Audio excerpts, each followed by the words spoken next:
Don't you dare ask us to cancel our plans again. We've had these Elton John tickets for months, my mother yelled, her voice echoing through my hospital room. I sat there, stunned, clutching my phone with trembling hands. It was Christmas Eve at Las Vegas Medical Center. Just me, my 2-year-old twins Ethan and Emily playing quietly in the corner, and a nurse named Valerie checking my vitals. The pain in my abdomen was excruciating, like someone was twisting a knife inside me, but the look of indifference on my mother's face through the video call hurt even more. My name is Natasha Wilson. I'm 33 years old, and for as long as I can remember, I've been the afterthought in my own family. My younger sister Jessica, the golden child, could do no wrong in my parents' eyes. Meanwhile, I couldn't even get them to watch their only grandchildren while I underwent emergency surgery for complications related to my husband's death 6 months ago. The doctors had found internal bleeding that required immediate attention, but all my parents cared about was their concert tickets and celebrating Christmas Eve with Jessica. When I finally asked for their help after exhausting all other options, my dad's response cut deeper than any surgical tool could. You're becoming a real nuisance and burden, Natasha. We're retired now. We deserve to enjoy our lives without your constant problems. I've been supporting my parents financially since they took early retirement 3 years ago. Every month, without fail, I sent them $2,500 to help with their mortgage and expenses, even after James died. I did it out of love and duty, believing family should support each other. How foolish I was. As my tears fell silently onto the hospital blanket, Valerie gently squeezed my shoulder. My friend Olivia is a professional nanny who specializes in childhood trauma. Let me call her for you, she offered, her kindness a stark contrast to my parents' callousness. The twins were still too young to understand what was happening. They'd already lost their father to a car accident. Now they might lose me too if the surgery went wrong. The thought terrified me, but not as much as leaving them with people who saw them as burdens.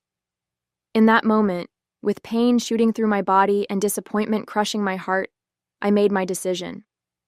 Yes, please call her, I told Valerie, and with those words, I began cutting the poisonous ties to the people who had raised me, but never truly loved me.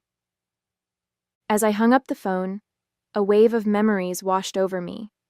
My childhood had been filled with moments of being overlooked, while Jessica received all the attention. When I graduated college with honors, my parents barely acknowledged it because Jessica had been cast in a local commercial that same weekend. When I married James, they complained about the wedding venue being too far from their home. Even when the twins were born, they visited only once, claiming the babies were too fussy for their liking. James had been my rock through it all. He understood the pain of family disappointment, having been estranged from his own father for years. We'll build our own family, he would say, one that knows how to love. And we did, creating a warm home filled with laughter and acceptance. But 6 months ago, a drunk driver stole him away, leaving me to raise our children alone while battling depression and grief. Despite my loss, I continued supporting my parents. I even increased the monthly amount when they mentioned struggling with inflation. I wanted to be better than them, to show that family should stand by each other no matter what. The irony was crushing. Here I was, bleeding internally, possibly dying, and they couldn't miss one concert to care for my children. Valerie returned with news that her friend Olivia would arrive within the hour. She's amazing with kids, Valerie assured me. She used to work with trauma victims at the children's hospital before becoming a private nanny. How much will this cost? I asked, worry creeping into my voice. Medical bills were already piling up since James's insurance coverage had limitations. Don't worry about that now, Valerie said. Let's focus on getting you ready for surgery. But I was worried. I thought about the $2,500 I was scheduled to transfer to my parents next week. Money that could now help pay for childcare instead. The thought sparked something inside me, a flame of self-preservation that had been extinguished years ago. When Olivia arrived, she was everything Valerie had promised, kind, professional, and immediately connecting with the twins. As hospital staff prepared me for surgery, I made a decision. Could you bring me my phone one more time? I asked Valerie. With shaking hands, I sent 2 messages. The first was to my bank, canceling all future automatic transfers to my parents' account. The second was to my parents. I will no longer be providing financial support. My children and I deserve better than being your afterthoughts. Don't contact me again. As they wheeled me toward the operating room, I felt something unexpected through the pain and fear: freedom. The surgery was successful, but left me weaker than anticipated. I spent 5 days in the hospital, drifting in and out of consciousness, grateful for Olivia, who had gone above and beyond by staying with the twins in my hospital room during the days and taking them to my apartment at night. During one of my more lucid moments, I noticed my phone blinking with notifications: 27 missed calls and numerous text messages from my parents and Jessica. Most of the messages followed a predictable pattern: confusion, then anger, then desperate pleas about their mortgage payment. Not once did they ask how my surgery went or if the twins were okay. The final message from my father was particularly telling. "You can't just cut us off like this. We've planned a cruise next month and the tickets are non-refundable." My sister's messages were different. She seemed genuinely confused. "Mom and Dad just told me you were having some minor procedure. What's going on? Why are they freaking out about money?" It dawned on me that my parents had lied to Jessica about the severity of my situation to justify their choice of concert over grandchildren. I decided to tell her the truth, sending her the full story while still groggy from medication. Her response came quickly. "Oh my God, Natasha. I had no idea it was an emergency surgery. They told me you were just being dramatic about a routine checkup. I would have watched the twins if I'd known. I'm so sorry." I believed her. Jessica wasn't cruel. She had just been raised in an environment where she was taught that her needs came first. Perhaps this revelation would help her see our parents for who they truly were. By the time I was discharged, I had made several decisions. First, I hired Olivia part-time to help with the twins during my recovery. Second, I contacted a lawyer to draft a will designating a trusted friend as the twins' guardian should anything happen to me, certainly not my parents. Third, I blocked my parents' numbers, allowing only Jessica limited contact as I assessed her sincerity. The financial implications of my decision were significant. The $2,500 monthly payment I'd been making to my parents represented nearly a third of my income as a graphic designer. Without that burden, I could actually afford proper childcare and maybe even start rebuilding the emergency fund that had been depleted after James's death. That night, as I lay in my own bed with the twins sleeping in their room across the hall, I felt a complex mix of emotions. There was guilt, the ingrained feeling that I was somehow wrong for putting myself and my children first. There was fear about managing recovery while caring for 2 toddlers, but there was also an unfamiliar sense of self-respect taking root. My phone pinged with a text from Jessica. "I just had a huge fight with Mom and Dad about how they treated you. I'm staying at a hotel tonight. Can we talk tomorrow?" Maybe I wasn't completely alone after all. 2 weeks after my surgery, I was slowly regaining my strength. The incision site still throbbed painfully when I moved too quickly, but I was managing better each day. Olivia had been a godsend, arriving each morning to help with the twins while I worked from home. My graphic design clients had been surprisingly understanding about my limited availability, and I was grateful for the remote work that allowed me to stay close to my children. Jessica had visited twice, bringing healthy meals and spending time with the twins. Our conversations were cautious at first, but eventually she opened up about her own experiences with our parents. "They always made it seem like you were choosing to distance yourself from the family," she admitted one evening as we watched the twins play. "I never realized they were pushing you away." I was beginning to see a new side to my sister, one that had been hidden beneath years of our parents' manipulation. While I wasn't ready to completely trust her yet, I appreciated her efforts.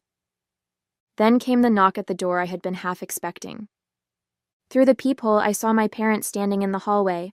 My mother was clutching her designer purse nervously, while my father stood with his arms crossed, familiar impatience etched on his face. I hesitated, heart pounding, before opening the door just enough to speak through the gap. What do you want? I asked, my voice steadier than I expected. Natasha, darling, we've been so worried, my mother began, her sugary tone immediately raising my defenses. You haven't been answering our calls, and we needed to make sure you and the twins were all right. We're fine, I replied flatly. Now, if that's all... It's not all, my father interrupted, pushing slightly against the door. We need to discuss this ridiculous financial situation. The bank called about our mortgage payment, and we had to dip into our cruise savings to cover it. The audacity was breathtaking. No questions about my recovery, no concern for their grandchildren, just demands about money. I told you I'm cutting financial ties, I said. I meant it. But sweetie, my mother pleaded, her voice rising an octave, we've come to depend on that money. Your father and I adjusted our lifestyle based on your commitment to help us. My commitment? I echoed in disbelief. I've been sending money out of guilt and obligation while you couldn't even watch your grandchildren during my emergency surgery. My father's face darkened. That's not fair, Natasha. We had plans. Plans more important than my children's safety, more important than my life, I replied, anger rising. Do you know what the doctor said? There was a chance I might not survive that surgery. Did you even bother to ask? Their silence was answer enough. We made one mistake, my mother whispered dramatically. Are you really going to punish us like this? This isn't punishment, Mom. This is consequence, I said, feeling a strange calm overtake me. I've spent my entire life seeking your approval and support, and in my moment of greatest need, you chose Elton John tickets over helping me. We're your parents, my father interjected, his tone shifting to demand respect. And I'm a parent too, I countered. I would never treat Ethan and Emily the way you've treated me. Never. Just then, Emily toddled into view, clutching her stuffed giraffe. My mother instantly switched tactics. There's my precious grandbaby, she cooed, bending down. Grandma brought presents. Emily, unfamiliar with these relative strangers, backed away and looked at me with uncertainty in her eyes. I think you should leave, I said quietly. When I'm ready to talk, if I'm ever ready, I'll reach out. But the money, my father started, is no longer your concern, I finished, gently closing the door. The next morning, my parents returned with reinforcements. My Aunt Patty, my mother's sister, who had always positioned herself as the family peacemaker. Natasha, honey, let's be reasonable, Aunt Patty pleaded from outside my door, which I had not opened. Your parents are struggling without your help. They managed their finances for decades before I started helping them, I replied through the door. They chose early retirement knowing their savings weren't adequate. My mother's voice broke in. We made those decisions because you promised to help us. We've had to cancel our cruise, and now we might lose the house. Their attempts at manipulation were so transparent now that I'd stepped back from the fog of guilt they'd surrounded me with for years. When had I ever promised lifetime support? I'd offered to help temporarily after their retirement, but somehow that had evolved into an expected permanent arrangement. Mom, Dad, I'm recovering from major surgery and caring for 2 toddlers. This conversation is over, I said firmly before walking away from the door, ignoring their continued knocking and pleading. Later that day, I received a group email from my father addressed to the entire extended family, detailing how I had abandoned them in their time of need after they had sacrificed everything for me. The email conveniently omitted their refusal to help with the twins during my emergency surgery, instead painting me as an ungrateful daughter who had suddenly cut them off without reason. What they hadn't anticipated was the backlash. My cousin Michael, who lived near my parents, replied to the group, Uncle Robert, didn't you just buy a new boat last month? And Aunt Diana, wasn't that a new diamond tennis bracelet you were showing off at Thanksgiving? Other family members chimed in, many privately messaging me to ask for the full story. Even Aunt Patty called me directly after learning the truth. I had no idea about your surgery, she admitted. They told me you were just being dramatic about some routine procedure and using it to punish them financially. Meanwhile, Jessica had fully taken my side after witnessing our parents' behavior firsthand. She helped me craft a single, factual response to the family email thread, simply stating, "I recently underwent emergency surgery with a significant risk of complications. My parents refused to watch my children during this time because they had concert tickets. I am now focusing on my recovery and caring for my twins without additional stress." The support that followed was overwhelming. Cousin Michael's wife dropped off home-cooked meals. A second cousin I barely knew offered her services as a part-time babysitter free of charge. Jessica started spending weekends at my apartment, getting to know her niece and nephew while helping me recuperate. Most surprisingly, Valerie from the hospital connected me with a support group for young widowed parents. Their first meeting was held via Zoom so I could participate from home, and for the first time since James died, I felt truly understood by people who had walked my path. My parents' financial situation, meanwhile, deteriorated quickly. They had indeed been living beyond their means, counting on my monthly contributions to maintain their lifestyle of travel and luxury purchases. Jessica discovered they had taken a second mortgage on their house a year ago to buy their boat, assuming I would continue subsidizing their primary mortgage indefinitely. "They've been lying to everyone," Jessica said, shocked after helping them review their finances at their request. "They're not destitute, they're just overspent. They'd be fine if they sold the boat and vacation timeshare."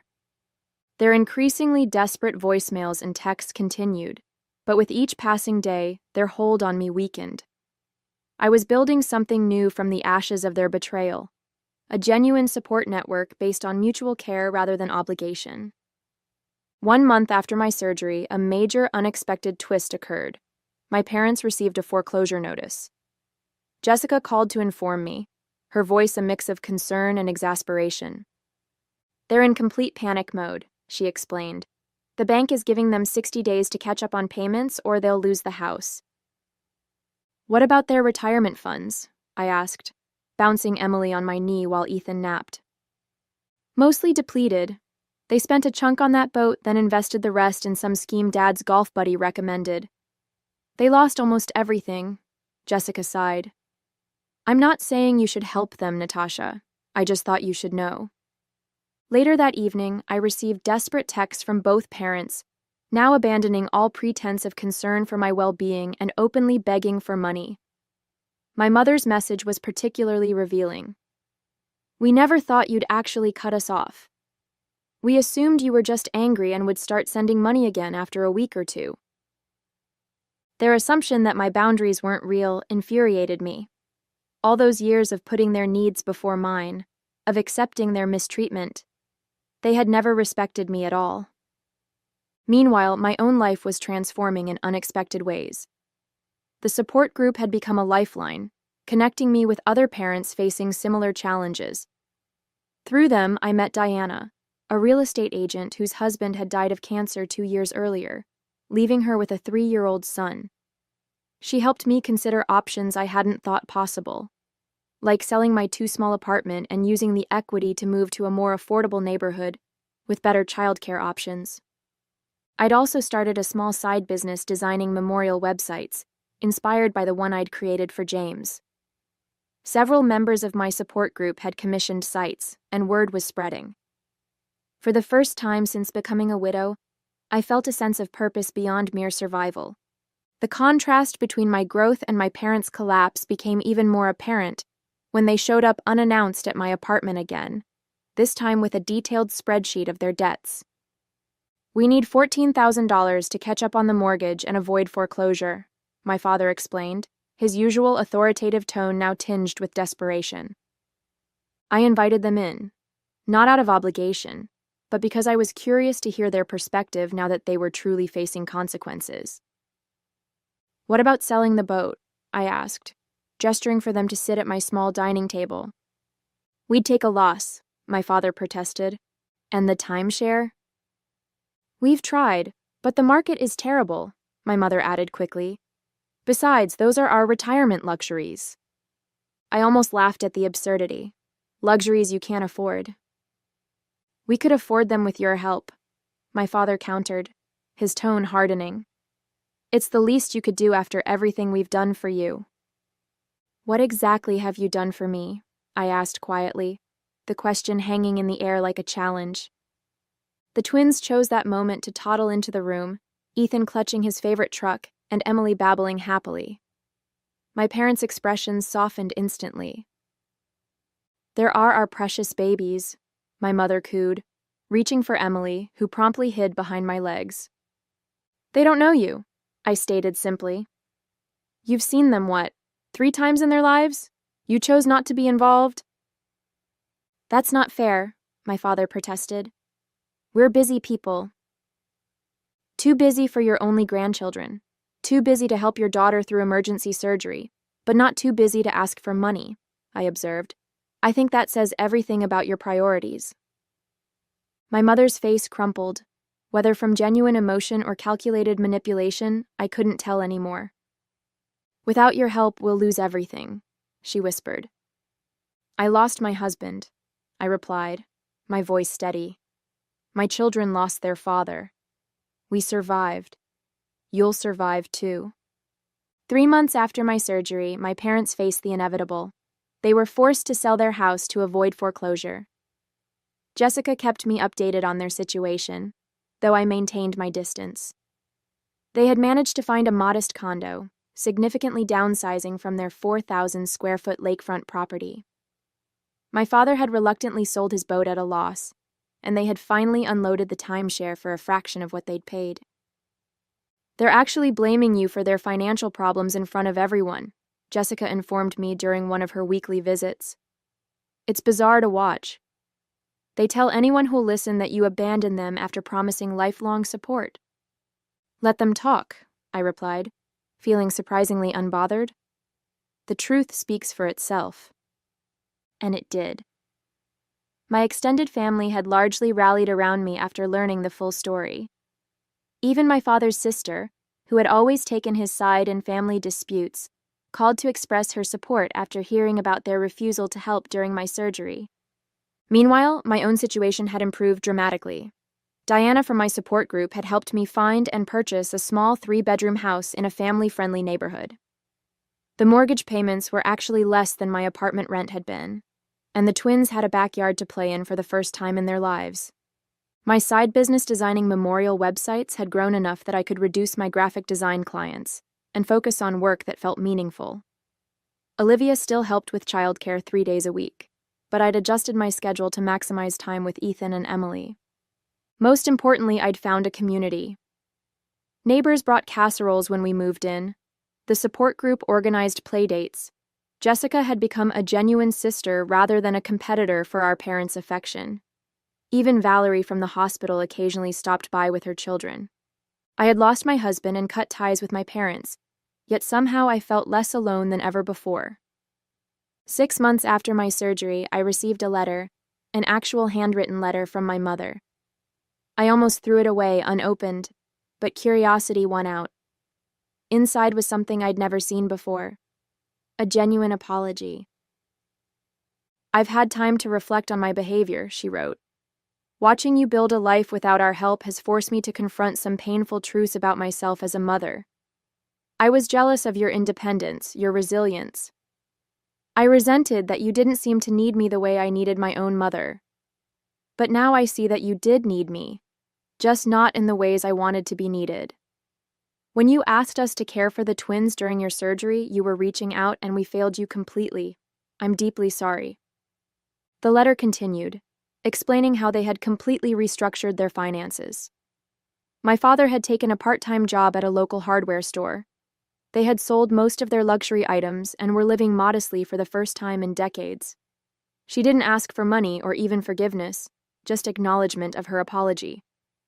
I showed the letter to Jessica, who was skeptical. They've been talking about writing to you for weeks.